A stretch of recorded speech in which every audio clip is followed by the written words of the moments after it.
Bapak Ibu Saudara-saudari umat beriman yang terkasih dalam Kristus Tuhan. Selain fana,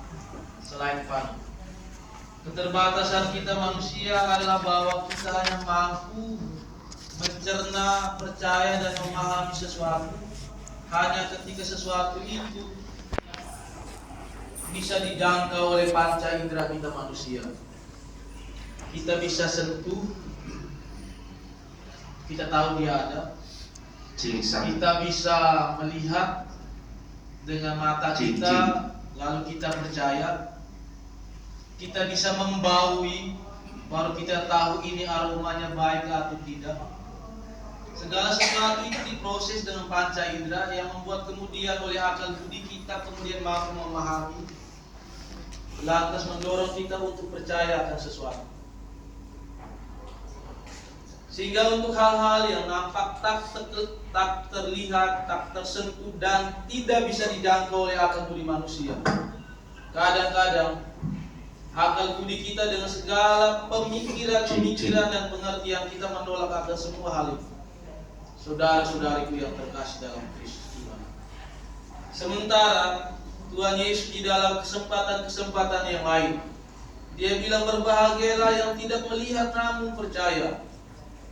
Sementara Paulus juga menulis, kami beriman bukan karena kami melihat, tetapi karena kami percaya. Segala sesuatu itu terjadi di luar akal budi manusia karena tidak melibatkan panca indera manusia. Saudara-saudariku yang terkasih, maka untuk menjembatani keterbatasan kita manusia itu, Allah jadi manusia. Firman jadi manusia dalam diri Yesus Kristus supaya apa? Supaya segala sesuatu yang tak mampu dijangkau oleh panca indera manusia itu pada akhirnya bisa dipahami dengan akal budi oleh karena Yesus yang ada. Dia yang bisa dilihat, Dia yang bisa disentuh, Dia yang bisa diajak untuk berbicara, dan Dia yang bisa jadi teman perjalanan selanjutnya. Saudara-saudariku yang terkasih, Allah berusaha menjembatani keterbatasan manusia. Dan itu alasannya kenapa kita ada di sini. Karena kalau Allah tidak jadi manusia, kita tidak pernah tahu betapa Allah juga berduka atas apa yang kita alami di dunia. Bacaan yang barusan kita dengarkan tadi tentang Yesus yang menangis, di dalam seluruh keempat Injil itu hanya 2 kali ditulis, hanya 2 kali disebutkan Yesus menangis. Pertama, dia menangis di Yerusalem karena kejatuhan Yerusalem. Kedua, dia menangis di Lazarus. Hanya 2 kali itu dia ditulis. Mungkin dalam kesempatan yang lain Yesus menangis, tapi tidak ditulis mungkin. Tetapi tentang 2 hal ini, dia menangis sesuatu yang bukan tentang dirinya, tetapi tentang orang lain. Dia menangis di Yerusalem, juga dia menangis di Lazarus.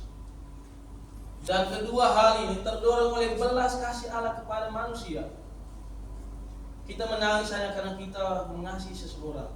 Demikianlah juga Yesus menangis di Yerusalem karena Yerusalem jatuh dalam dosa. Juga Yesus menangis di Lazarus karena Maria dan Marta yang kehilangan orang yang dikasih.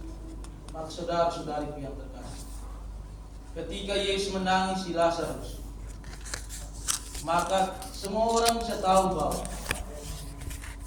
ternyata Allah menangis. Dan ketika dia jadi manusia, Allah mau supaya kita tahu juga bahwa Dia mengambil bagian dalam segala kehilangan-kehilangan yang kita alami oleh karena perginya orang-orang yang kita kasih. Allah jadi manusia dalam diri Yesus, dan Yesus Kristus menangisi Lazarus yang dikasih, supaya kita tahu bahwa Allah juga merasakan setiap kehilangan dan kepahitan yang kita alami dalam hidup.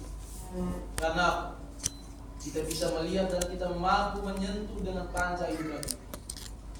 Saudara-saudariku yang terkasih dalam Kristus, kematian apapun bentuk selalu akan memisahkan duka.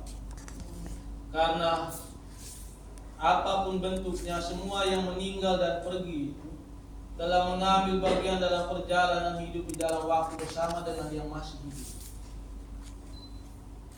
Maka dalam duka cita itu, Tuhan menangis dan mengambil bagian dalam kehilangan-kehilangan kedua.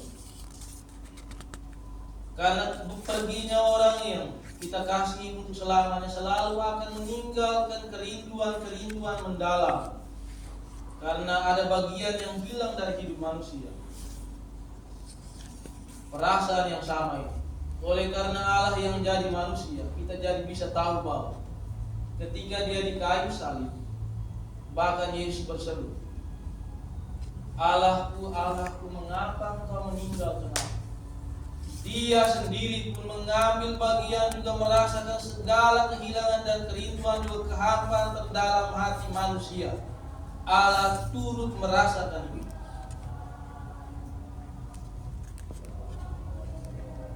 Sehingga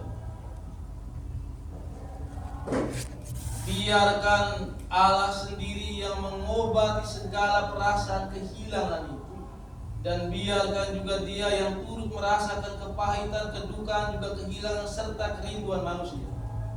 Dia sendiri juga yang mengisi segala hak kehampaan yang diakibatkan oleh perginya orang-orang yang kita kasih. Saudara-saudariku yang terkasih, ada waktu untuk lahir,